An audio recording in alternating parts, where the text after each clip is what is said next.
Bekemeri Echae me county ya Bomet babaire Kwemurunganeria ne Ebonus yo mwaka gwekiribo bo mwaka oyo 2024 kingaki abakenya bange angemono abalimi Bekemeri Echae babaire bagwesokya na gukwanira igoro ye Ebonus ya mwaka oyo 2024 bagote babuna nigo Ebonus ya cha aserigo lyese kolende ritko lya lero nigo abamenye be county ya Bomet besokya nabwo kuna bo igo gukwanira igoro ye Ebonus yo bakoye kurera na goteba buna nigo yacha asirigoli rirense.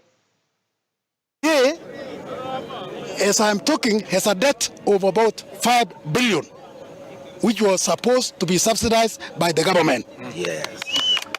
So, this time round, during this bonus, the 2023-2024 bonus, KDDA actually deducted 3,400, while our slips, if you look at the slips, shows 2,500, which is something, there is something hidden. Yeah. So therefore, we are appealing to the government. They are the ones who wants to kill the tea industry. Yeah. Yes. It is the government. One of the factors we would like to be given some explanation is to do with the sales of tea in Mombasa auction. The whole issue is not very clear. The brokers are not very clear about how they sell our tea. So we need to get a very clear explanation on how our tea is being sold. The sales of Boita, Mogosek and Kobil are not the same.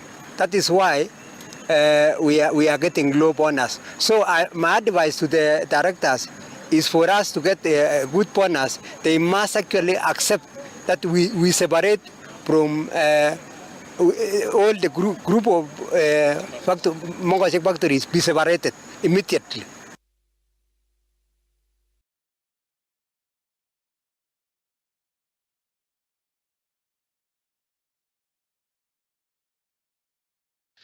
Mwanje murigeria einegati yabamenye ko rwasinse mochia cha Bomet chingakiba Kwemurunganeria Ebonus yo mwaka oyo 2024 bagote babuna nigo yajite aserigoli rireribe nabo igoli ryainse chingakibo igo abateneri Bekemeri Echae babaire bagusaba